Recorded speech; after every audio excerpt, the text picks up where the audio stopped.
Halo teman-teman, selamat datang kembali di Terlelap bersama aku Nesa. Ada pertanyaan yang selalu membuatku penasaran. Bagaimana seorang anak yang tidak diinginkan keluarganya bisa menjadi salah satu nama paling legendaris dalam sejarah manusia? Bagaimana seorang pria yang hidup 2500 tahun lalu masih menginspirasi film blockbuster, novel, dan bahkan menjadi meme internet sampai saat ini? Malam ini, kita akan membongkar mitos dan mencari sosok manusia di balik legenda.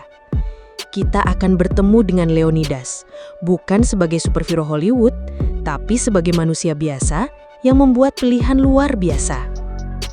Bayangkan, sebuah celah sempit di pesisir Yunani, di mana Laut Biru Egea bertemu dengan tebing-tebing batu kapur yang menjulang tinggi.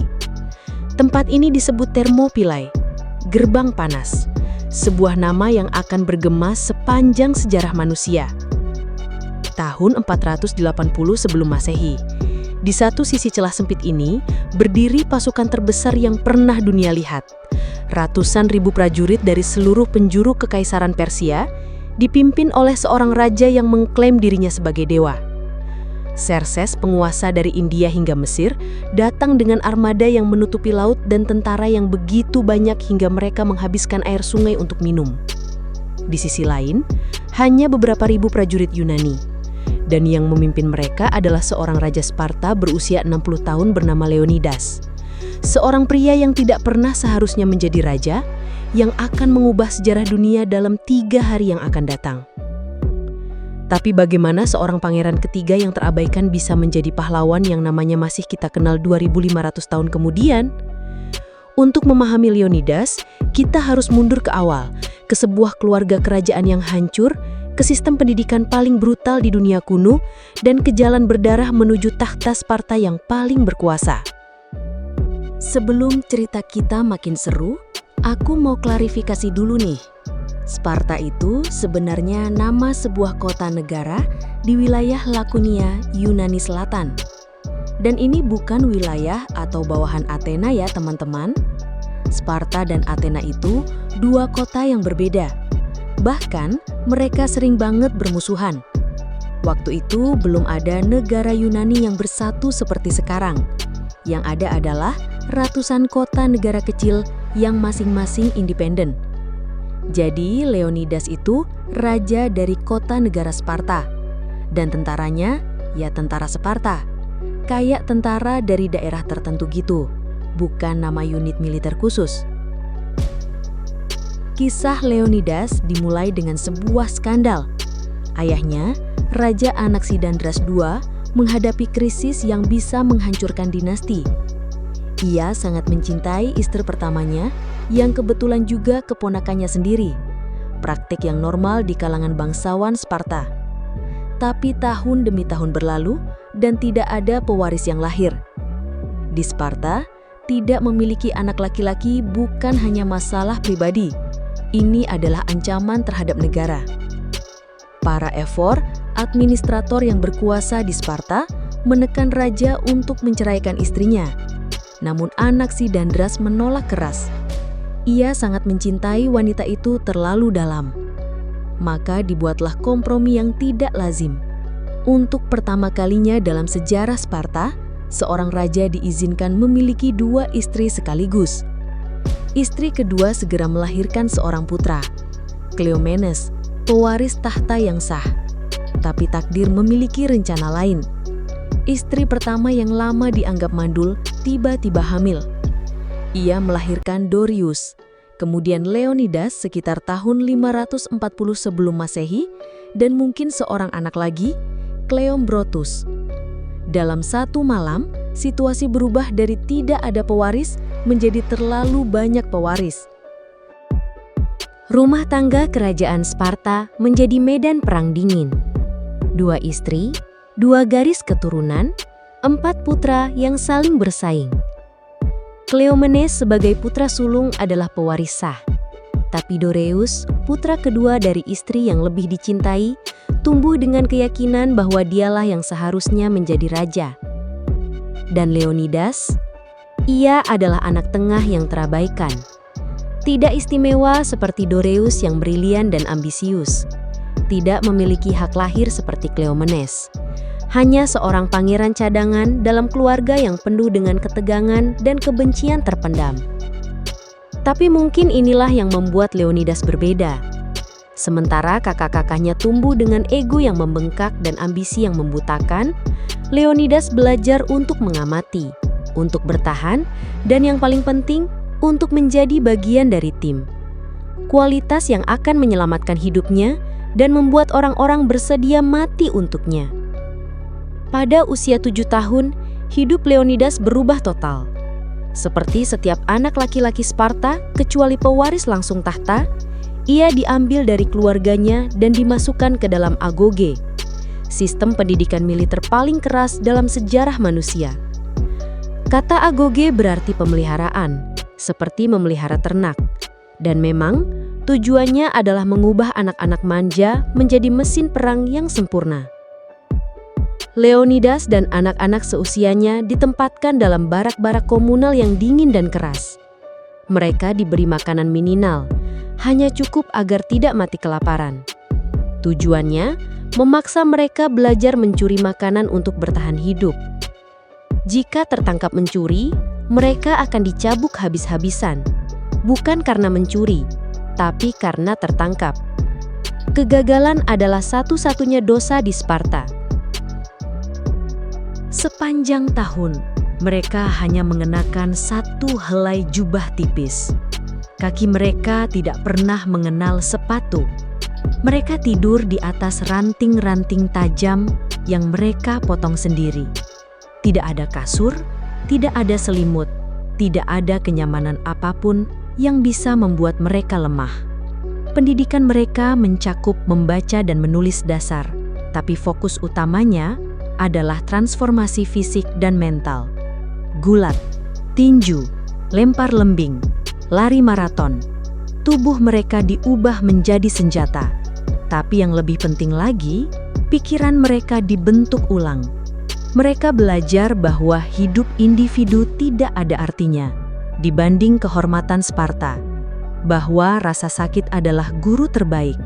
Bahwa kematian dalam pertempuran adalah anugerah tertinggi yang bisa diterima seorang pria.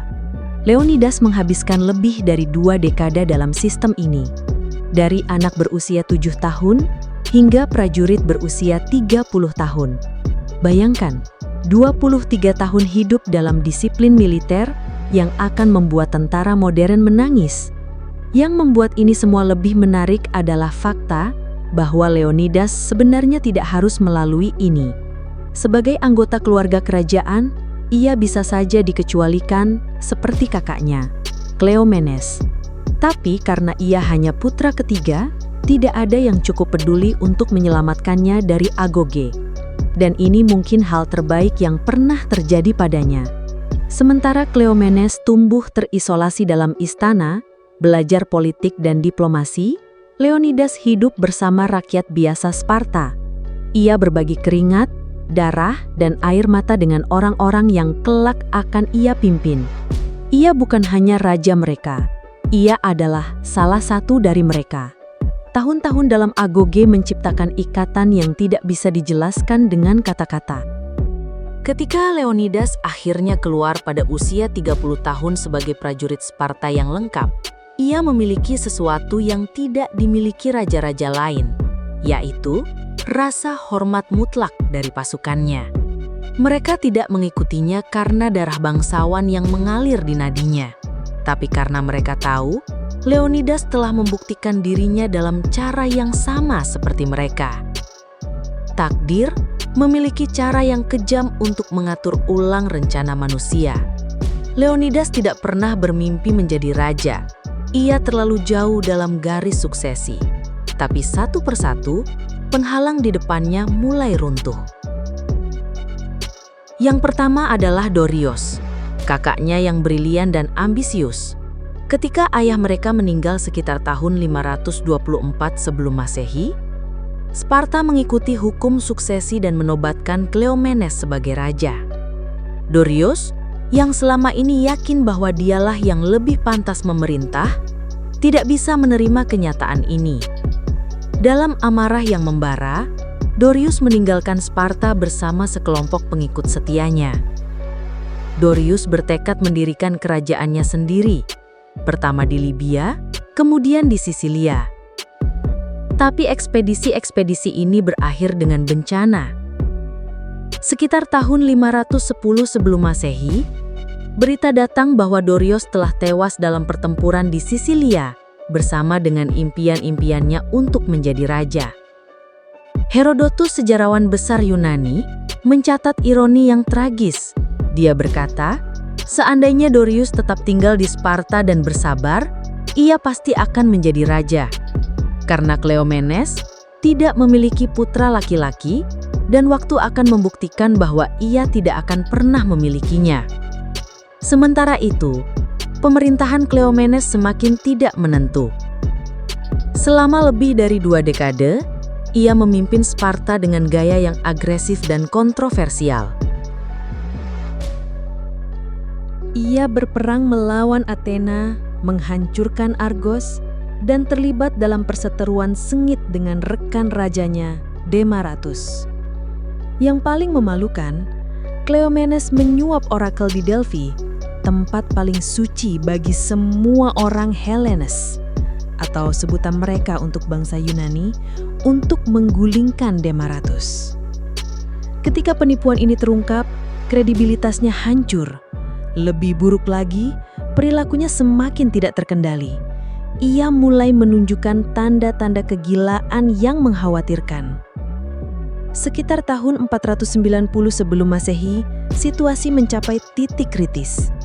Kleomenes dinyatakan gila dan dipaksa ke pengasingan. Ketika ia dipanggil kembali, ia malah dipenjara. Dan kemudian, dalam kejadian yang masih diselimuti misteri, Kleomenes meninggal dalam keadaan yang mengerikan. Laporan resmi mengatakan ia bunuh diri dengan cara yang brutal, secara metodis mengiris dirinya sendiri dengan pisau, hingga mati. Beberapa mengatakan ini adalah hukuman ilahi atas penistaan agamanya. Yang lain menyalahkan kebiasaan minum berlebihan. Tapi yang pasti adalah bahwa dengan kematian Kleomenes, jalan menuju tahta tiba-tiba terbuka lebar. Leonidas yang sudah berusia sekitar 50 tahun, tiba-tiba menjadi pewaris sah tahta Agiat. Ia tidak merebut kekuasaan. Kekuasaan jatuh ke tangannya setelah semua pesaing disingkirkan oleh takdir, ambisi, dan kegilaan. Untuk memperkuat klaimnya dan menyatukan dinasti yang terpecah, Leonidas membuat langkah politik yang cerdas. Ia menikahi Gorgo, putri tunggal Kleomenes, yang juga keponakannya sendiri. Pernikahan ini bukan hanya soal cinta, tapi strategi. Dengan menikahi putri raja sebelumnya, Leonidas menyatukan 2 garis keluarga yang bermusuhan dan memastikan tidak ada yang bisa menantang legitimasinya. Pada usia 50 tahun, setelah menunggu selama 5 dekade, Leonidas akhirnya menjadi Raja Sparta. Tapi pemerintahannya tidak akan berlangsung lama, hanya 10 tahun. Dan 10 tahun itu akan diisi dengan ancaman terbesar yang pernah dihadapi dunia Yunani. Sementara Leonidas memperkuat posisinya di Sparta, di seberang Laut Aegea, badai yang mengerikan sedang terbentuk. Kekaisaran Persia yang membentang dari India hingga Mesir sedang bersiap untuk operasi militer terbesar dalam sejarah dunia kuno. Ini bukan serangan spontan. Akar konflik ini sudah ditanam 2 dekade sebelumnya ketika kota-kota Yunani di Asia Kecil memberontak melawan kekuasaan Persia. Athena dan Eretria memberikan dukungan pada pemberontak, bahkan mengirim tentara untuk membantu. Pemberontakan ini akhirnya gagal, tapi Raja Persia Darius I tidak pernah melupakan penghinaan ini. Invasi pertama Persia pada tahun 490 sebelum Masehi berakhir dengan kekalahan memalukan di Marathon. Tentara Persia yang digadang-gadang tidak terkalahkan dihancurkan oleh falanks Athena. Darius bersumpah akan membalas dendam, namun kematian mencegahnya mewujudkan impian itu. Putranya, Xerxes pertama, mewarisi tahta dan obsesi ayahnya. Tapi motivasi Xerxes lebih kompleks dari sekedar balas dendam. Ia melihat Yunani sebagai satu-satunya wilayah yang tersisa yang belum tunduk pada kekuasaan Persia. Penaklukan Yunani akan melengkapi impian kekaisaran yang benar-benar universal. Selama bertahun-tahun, Xerxes mengumpulkan pasukan dan armada yang belum pernah ada sebelumnya. Para sejarawan modern memperkirakan pasukannya berjumlah antara 120.000 hingga 300.000 tentara. Angka yang fantastis untuk standar dunia kuno. Pasukan ini terdiri dari prajurit dari seluruh penjuru kekaisaran Persia, Media, Baktria, India, Mesir, Ethiopia, dan puluhan suku lainnya. Ketika berita persiapan invasi ini mencapai Yunani, kepanikan melanda. Kota-kota yang biasanya berperang satu sama lain tiba-tiba menyadari bahwa mereka menghadapi ancaman eksistensial. Pada tahun 481 sebelum Masehi, mereka membentuk Liga Helenik, aliansi militer pertama dalam sejarah Yunani yang menyatukan hampir semua kota-kota besar. Dan siapa yang mereka pilih sebagai komandan tertinggi? Bukan Athena yang kaya dan berpengaruh, bukan Thebes yang kuat. Mereka memilih Sparta karena ketika menghadapi kematian, dunia Yunani tahu bahwa hanya ada satu bangsa yang tidak pernah mundur dari pertempuran, yaitu bangsa Sparta. Leonidas, pada usia 60 tahun, tiba-tiba menemukan dirinya memimpin tidak hanya Sparta, tapi seluruh peradaban Yunani dalam menghadapi ancaman terbesar dalam sejarah mereka. Sebelum berangkat berperang, Sparta melakukan ritual yang selalu dilakukan, yaitu dengan berkonsultasi dengan orakel Delphi. Pythia, pendeta wanita yang menjadi perantara dewa Apollo, menyampaikan ramalan yang mengerikan dalam bentuk puisi kuno yang berisi, "Bagi kalian, penduduk Sparta yang berjalur lebar, entah kota kalian yang besar dan mulia harus dihancurkan oleh orang-orang Persia, atau jika tidak, maka batas Lasedaemon harus meratapi seorang raja yang mati dari garis keturunan Herakles." Ramalan ini memberikan pilihan yang kejam, yaitu jatuhnya Sparta atau kematian Raja Sparta. Leonidas memahami dengan jelas apa artinya ini, dan menurut beberapa sumber, ia menerima takdirnya dengan ketenangan yang luar biasa. Inilah sebabnya mengapa, ketika saatnya memilih prajurit untuk misi ini, Leonidas hanya memilih 300 orang Sparta yang sudah memiliki putra dewasa. Ia tidak ingin ada garis keluarga yang punah bersama mereka. Ia tahu ini adalah misi sekali jalan. Pada musim panas 480 sebelum Masehi, Leonidas tiba di Thermopylae dengan sekitar 7.000 prajurit Yunani, termasuk 300 Spartanya yang terkenal itu. Pilihan lokasi ini bukan kebetulan. Thermopylae adalah satu-satunya tempat di mana geografi bisa mengimbangi jumlah pasukan yang tidak sebanding.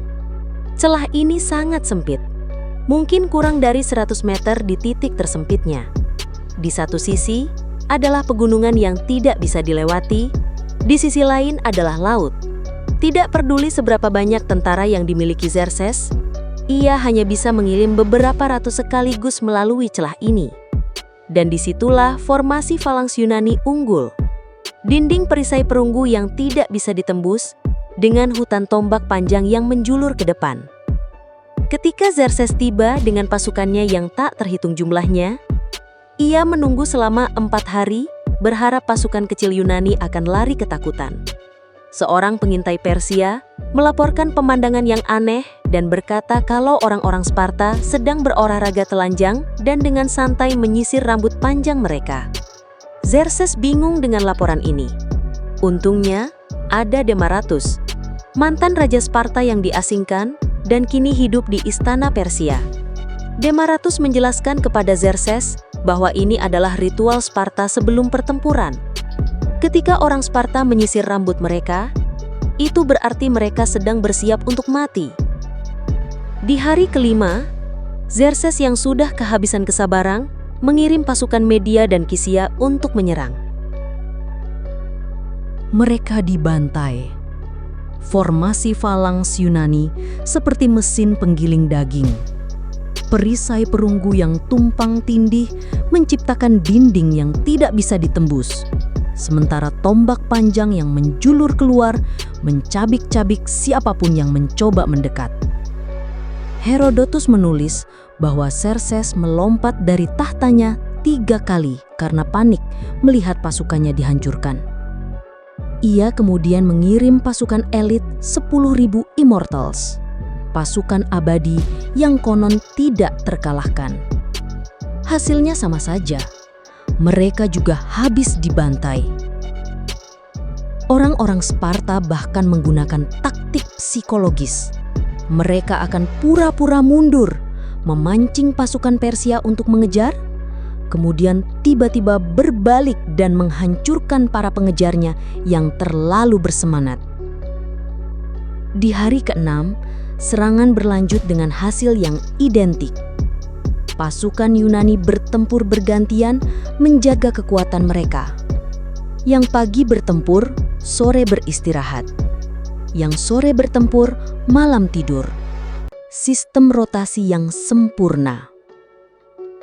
Xerxes mulai putus asa. Bagaimana mungkin beberapa ribu prajurit bisa menahan ratusan ribu pasukannya? Jawabannya datang dari sumber yang tidak terduga.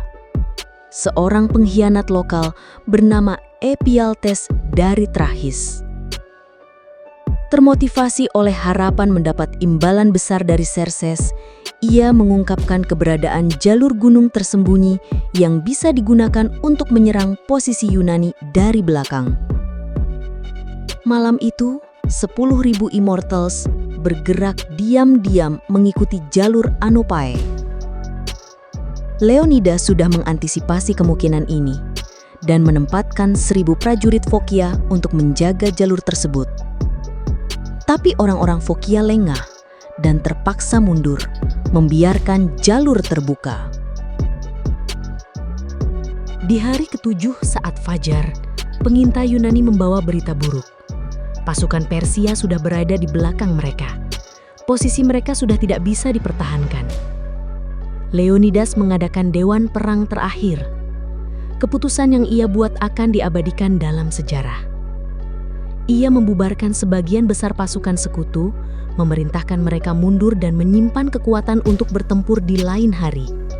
Tapi ia sendiri tetap tinggal bersama 300 Spartanya. Mereka bergabung dengan 700 prajurit Thespia yang menolak pergi dan 400 prajurit Thebes yang menurut beberapa sumber ditahan sebagai sandera karena loyalitas mereka diragukan. Mengetahui kematian sudah pasti, para pembela terakhir ini maju ke bagian yang lebih lebar dari celah untuk membunuh sebanyak mungkin musuh. Mereka bertempur dengan keganasan yang luar biasa. Ketika tombak mereka patah, mereka menggunakan pedang pendek. Ketika pedang mereka patah, mereka bertempur dengan tangan kosong dan gigi. Leonidas gugur dalam pertempuran brutal ini. Kedua pihak berebut tubuhnya.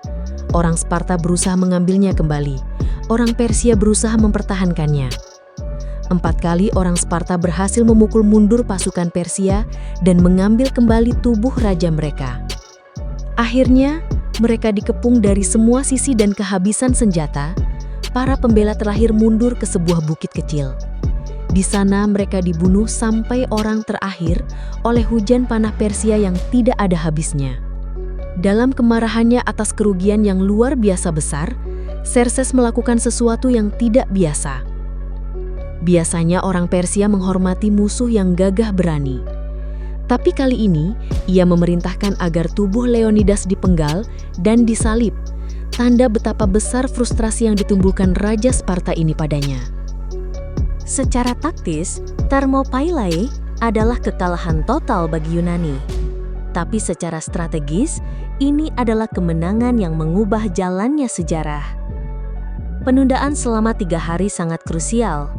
Waktu ini memungkinkan armada gabungan kota-kota Yunani, didominasi Athena, tapi juga termasuk Korinth, Aegina, dan puluhan kota lainnya, yang bertempur dalam pertempuran paralel di Artemisium untuk mundur dengan teratur. Yang lebih penting, waktu ini cukup bagi Athena untuk menyelesaikan evakuasi kota mereka sebelum pasukan Persia tiba. Tapi dampak psikologis Thermopylae jauh lebih besar dari dampak strategisnya. Pengorbanan Leonidas dan 300 Spartanya menyatukan dunia Yunani yang selama ini terpecah belah.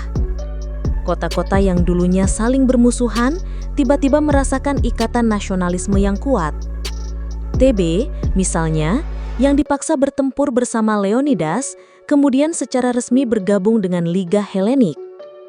Kerugian besar yang diderita Persia, diperkirakan 20.000 tewas, menunjukkan kepada dunia bahwa pasukan tidak terkalahkan Xerxes ternyata bisa dikalahkan.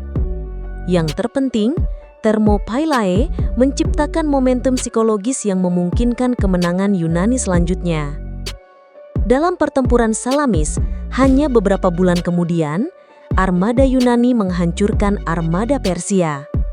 Xerxes yang kehilangan kontrol laut terpaksa mundur ke Asia dengan sebagian besar pasukannya.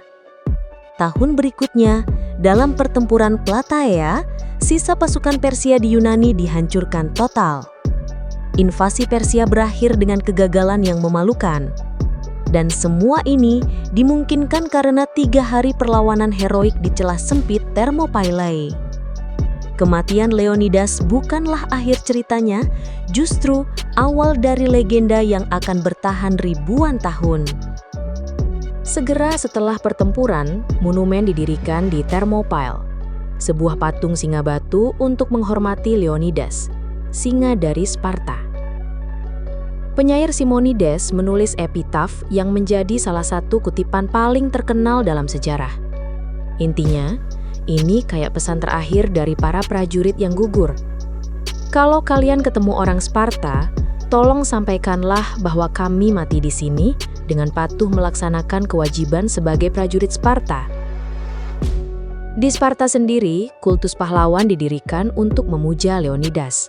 Kultus ini berlangsung berabad-abad, menunjukkan betapa mendalam dampaknya terhadap identitas Sparta. 40 tahun setelah pertempuran, tulang belulang Leonidas dikembalikan ke Sparta dan dimakamkan dalam kuil yang masih berdiri hingga hari ini. Tapi, yang membuat cerita Leonidas benar-benar abadi adalah cara ia disesuaikan dengan setiap zaman. Di Roma kuno, ia dipuja sebagai simbol virtus, keberanian dalam menghadapi rintangan yang mustahil. Di Eropa abad pertengahan, ia dilihat sebagai kesatria ideal yang memilih kehormatan daripada hidup. Di era modern, ia menjadi simbol perlawanan terhadap tirani. Revolusi Amerika sering merujuk pada Thermopylae sebagai inspirasi. Revolusi Prancis melihat Leonidas sebagai pahlawan republik.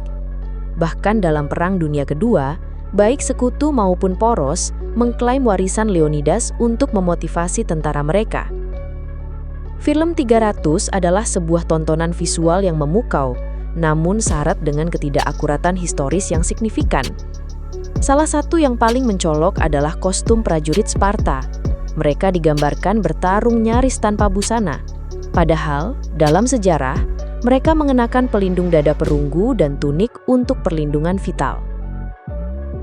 Pasukan Persia juga digambarkan secara keliru, bukan sebagai tentara profesional dari sebuah kekaisaran besar, melainkan sebagai karikatur monster yang cacat dan tidak manusiawi. Selain itu, film ini sangat mengidealkan masyarakat Sparta sebagai pejuang kebebasan, sementara mengabaikan fakta bahwa peradaban mereka dibangun di atas sistem perbudakan yang brutal terhadap kaum Helot. Mungkin fabrikasi terbesar terletak pada karakter pengkhianat, Ephialtes.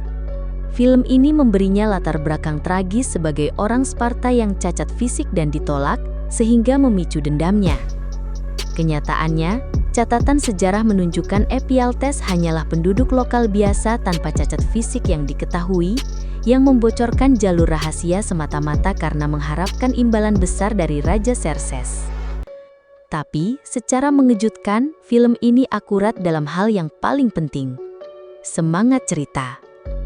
Film 300 menangkap esensi mitos Leonidas, keberanian, pengorbanan, dan perlawanan terhadap tirani, dan menyebarkannya ke seluruh dunia dengan cara yang mungkin akan disetujui oleh orang Sparta sendiri. Jadi, siapakah Leonidas sebenarnya? Ia adalah anak ketiga yang tidak diinginkan yang menjadi raja karena kebetulan. Ia adalah produk dari sistem pendidikan paling keras dalam sejarah yang menciptakan ikatan tidak terpatahkan dengan rakyatnya. Ia adalah seorang pemimpin yang memilih kematian daripada mundur, bukan karena kefanatikan buta, tapi karena perhitungan strategis yang dingin. Dalam 3 hari di Thermopylae, Leonidas mengubah kekalahan menjadi kemenangan, kematian menjadi keabadian. Ia menunjukkan bahwa terkadang kalah dengan terhormat lebih powerful daripada menang tanpa prinsip. Hari ini, 2500 tahun kemudian, ketika kita menghadapi pilihan sulit antara yang mudah dan yang benar, antara yang menguntungkan dan yang terhormat, kita masih teringat pada Raja Sparta berusia 60 tahun yang berdiri di celah sempit menghadapi musuh yang tak terhitung jumlahnya. Molon Labe, katanya kepada Xerxes ketika diminta menyerahkan senjata. Datang dan ambil. Dan dalam kata-kata sederhana itu, Leonidas tidak hanya menantang seorang kaisar, tapi mendefinisikan apa artinya menjadi manusia yang tidak akan menyerah pada tirani dalam bentuk apapun. Itulah mengapa nama Leonidas masih bergema hari ini. Bukan karena ia memenangkan pertempuran besar atau menaklukkan kerajaan luas, tapi karena dalam momen yang paling gelap, ketika semua harapan hilang, ia memilih untuk berdiri tegak dan berkata, "Tidak, sampai di sini saja." Dan terkadang, itu saja sudah cukup untuk mengubah dunia. Aku Nesa. Terima kasih sudah mendengarkan perjalanan hidup salah satu figur paling fascinating dalam sejarah manusia.